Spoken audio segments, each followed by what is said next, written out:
أعوذ بالله من الشيطان الرجيم. بسم الله الرحمن الرحيم. الحمد لله الذي أنزل على عبده الكتاب ولم يجعل له عوجا قيما لينذر بأسا شديدا من لدنه ويبشر المؤمنين الذين يعملون الصالحات أن لهم أجرا حسنا ماكثين فيه أبدا وينذر الذين قالوا اتخذ الله ولدا ما لهم به من علم ولا لآبائهم كبرت كلمة تخرج من أفواههم إن يقولون إلا كذبا فلعلك باخع نفسك على آثارهم إن لم يؤمنوا بهذا الحديث أسفا إنا جعلنا ما على الأرض زينة لها لنبلوهم أيهم أحسن عملا وإنا لجاعلون ما عليها صعيدا جرزا أم حسبت أن أصحاب الكهف والرقيم كانوا من آياتنا عجبا إذ أوى الفتية إلى الكهف فقالوا ربنا آتنا من لدنك رحمة وهيئ لنا من أمرنا رشدا فضربنا على آذانهم في الكهف سنين عددا ثم بعثناهم لنعلم أي الحزبين أحصى لما لبثوا أمدا نحن نقص عليك نبأهم بالحق إنهم فتية آمنوا بربهم وزدناهم هدى وربطنا على قلوبهم إذ قاموا فقالوا ربنا رب السماوات والأرض لن ندعو من دونه إلها لقد قلنا إذا شططا هؤلاء قوم اتخذوا من دونه آلهة لولا يأتون عليهم بسلطان بين فمن أظلم ممن افترى على الله كذبا وإذ اعتزلتموهم وما يعبدون إلا الله فأووا إلى الكهف ينشر لكم ربكم من رحمته ويهيئ لكم من أمركم مرفقا وترى الشمس إذا طلعت تزاور عن كهفهم ذات اليمين وإذا غربت تقرضهم ذات الشمال وهم في فجوة من ذلك من آيات الله من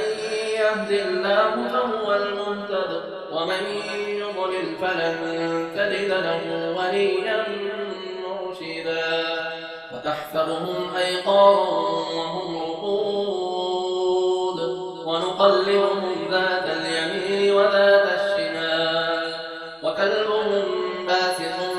ذراعيه بالوصيد لم اطلعت عليهم لوليت منهم فرارا ولملئت منهم رعبا وكذلك بعثناهم ليتساءلوا بينهم قال قائل منهم كم لبثتم قالوا لبثنا يوما أو بعض يوم قالوا ربكم أعلم بما لبثتم فابعثوا أحدكم بورقكم هذه إلى المدينة فلينظر أيها أزكى طعاما فليأتكم برزق منه وليتلطف ولا يشعرن بكم أحدا إنهم إن يظهروا عليكم يرجموكم أو يعيدوكم في ملتهم ولن تفلحوا إذا أبدا وكذلك أعثرنا عليهم ليعلموا أن وعد الله حق وأن الساعة لا ريب فيها إذ يتنازعون بينهم أمرهم فقالوا ابنوا عليهم بنيانا ربهم أعلم بهم قال الذين غلبوا على أمرهم لنتخذن عليهم مسجدا سيقولون ثلاثة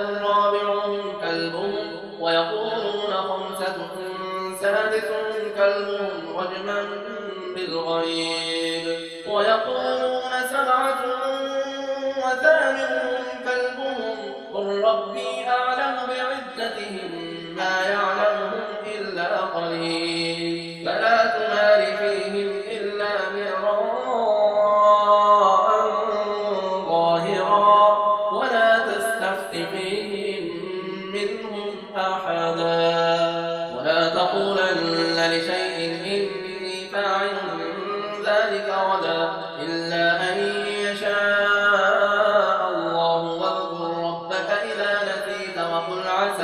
وقل عسى أن يهديني ربي لأقرب من هذا رشدا ولبثوا في كهفهم 300 سنين وازدادوا 9 قل الله أعلم بما لبثوا له غيب السماوات والأرض أبصر به وأسمع ما لهم من دونه من ولي ولا يشرك في حكمه أحدا واتل ما أوحي إليك من كتاب ربك لا مبدل لكلماته ولن تجد من دونه ملتحدا واصبر نفسك مع الذين يدعون ربهم بالغداة والعشي يريدون وجهه ولا تعد عيناك عنهم تريد زينة الحياة الدنيا ولا تطع من أغفلنا قلبه عن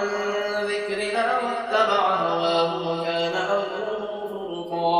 وقل الحق من ربكم فمن شاء فليؤمن ومن شاء فليكفر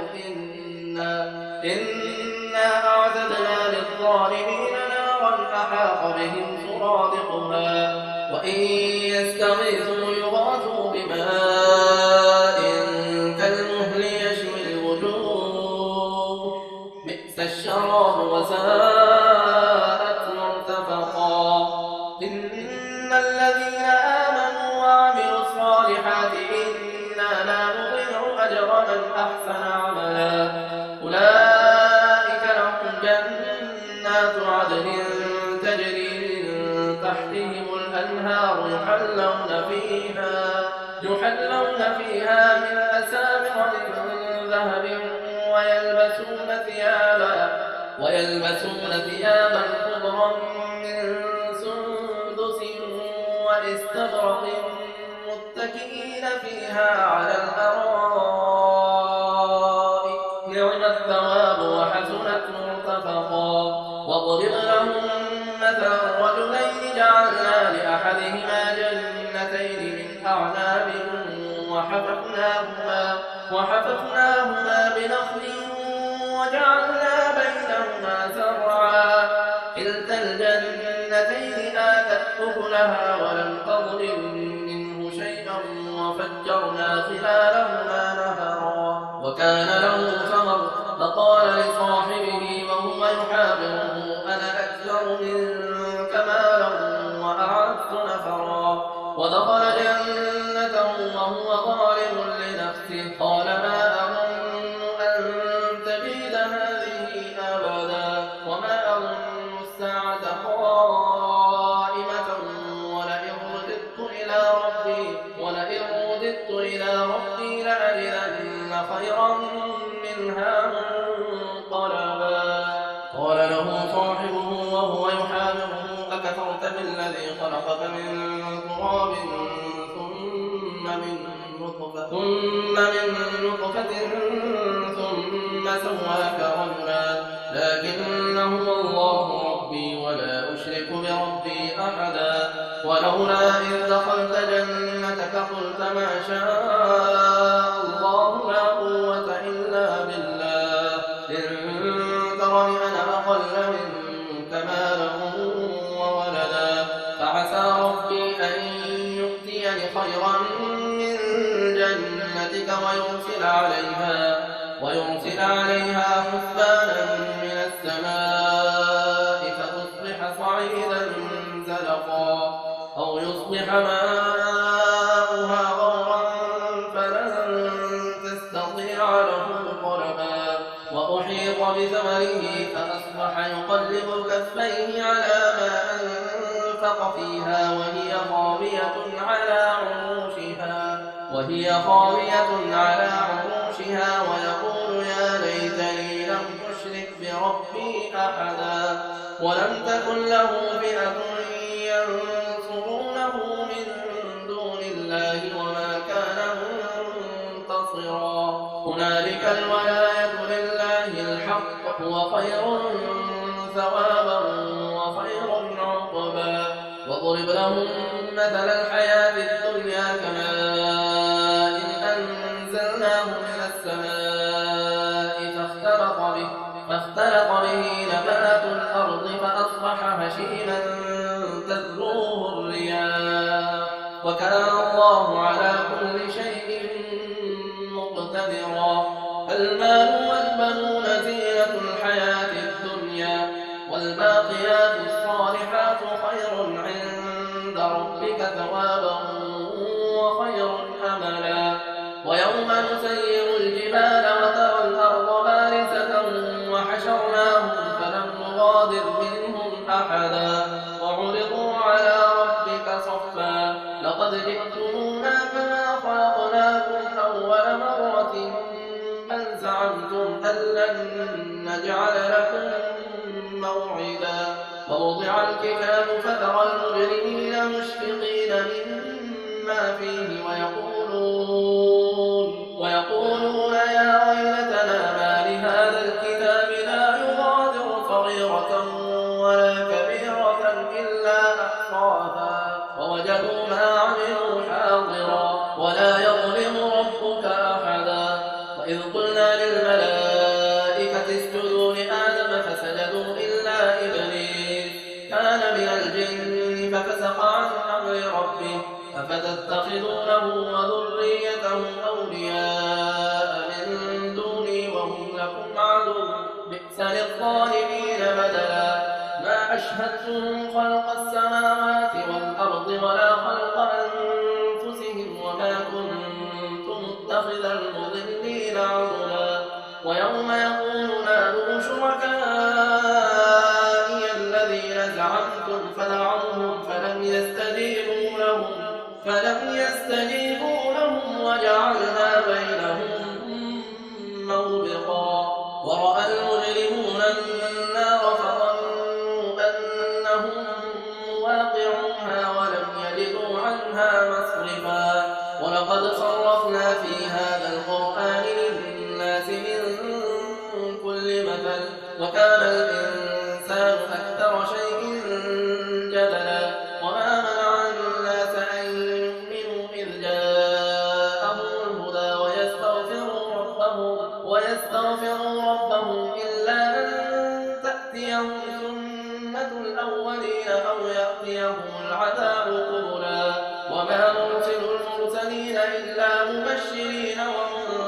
ومنذرين ويجادل الذين كفروا بالباطل ليدحضوا به الحق واتخذوا آياتي وما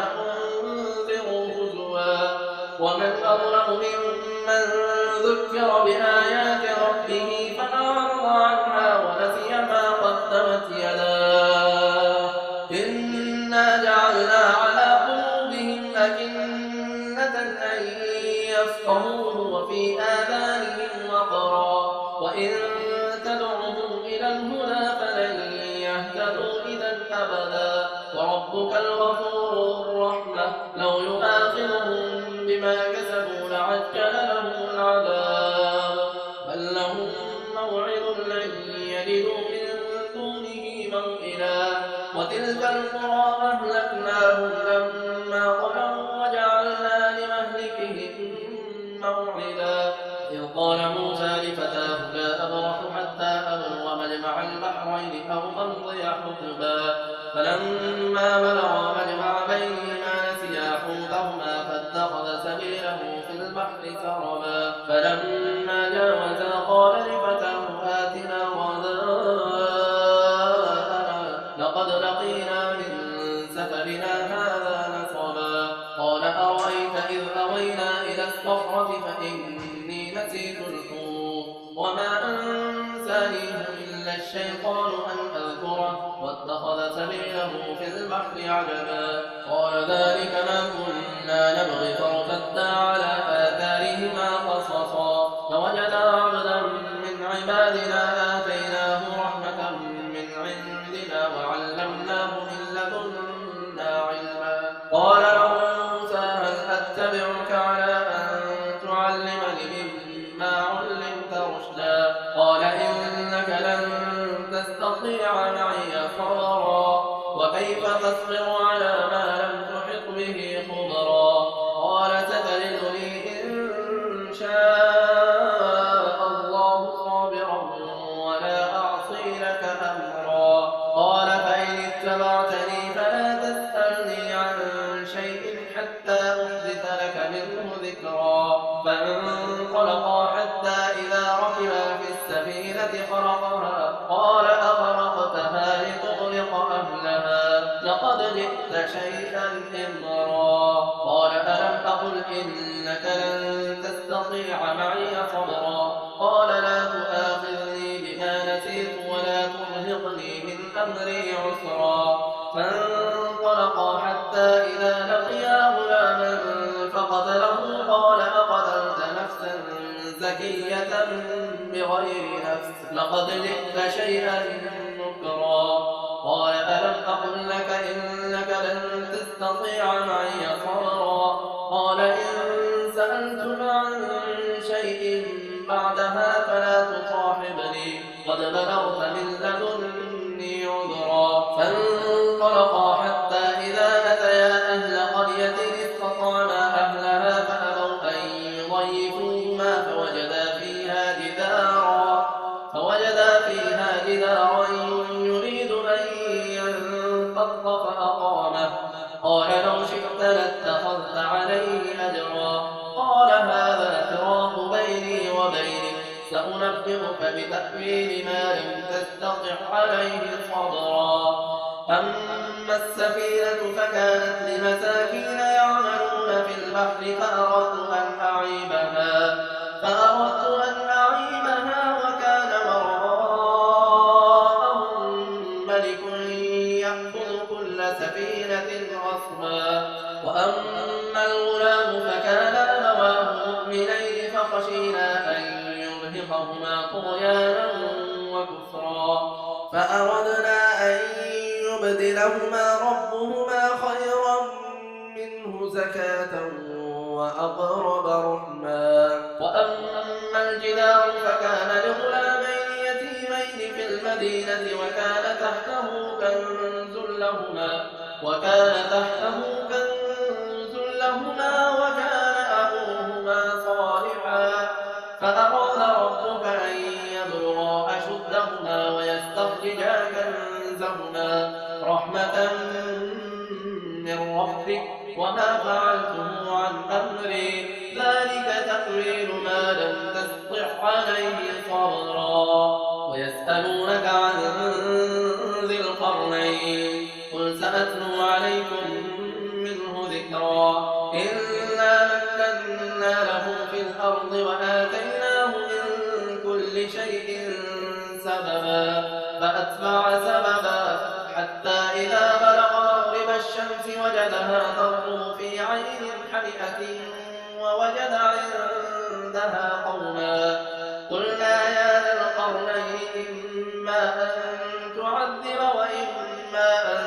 تتخذ فيهم حسنا. قال أما من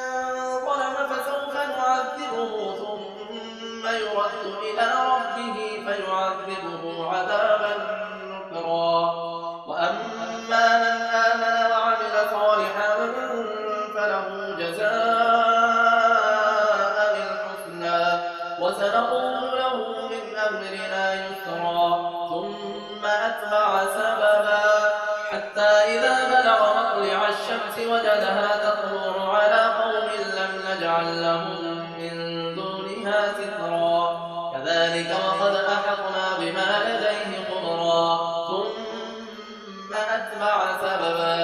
حتى إذا بلغ بين السدين وجد من دونهما قوما لا يكادون يفقهون قولا. قالوا يا ذا القرنين إن يأجوج ومأجوج مفسدون في الأرض فهل نجعل لك خرجا على أن تجعل بيننا وبينهم سدا؟ قال ما مكنا ربي خير فأعينوني بقوة أجعل بينكم وبينهم ردما آتوني زبر الحديد حتى إذا ساوى بين الصدفين قال انفخوا حتى إذا جعله نارا قال آتوني أفرغ عليه قطرا فما استطاعوا أن يظهروه وما استطاعوا له نقبا قال هذا رحمة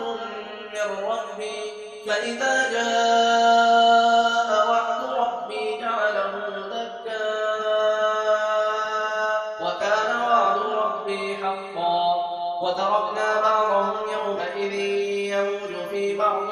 ونفخ في الصور فجمعناهم جمعا وعرضنا جهنم يومئذ للكافرين عرضا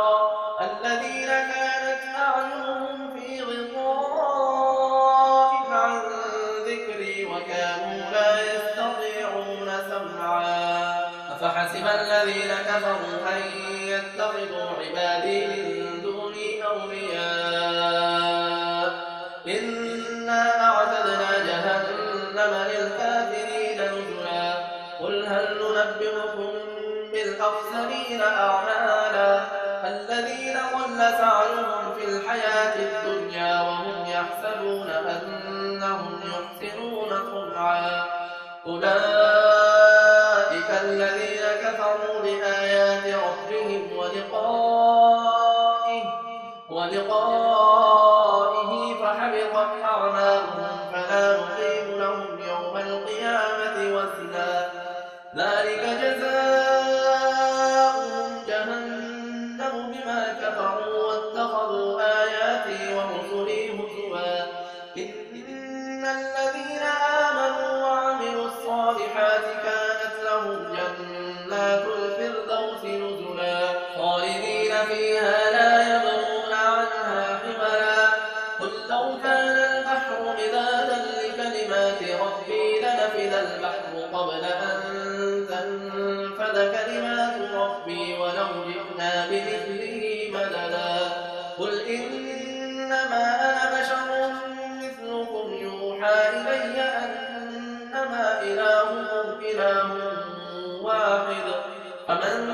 كان يرجو لقاء ربه فليعمل عملا صالحا ولا يشرك بعبادة ربه أحدا.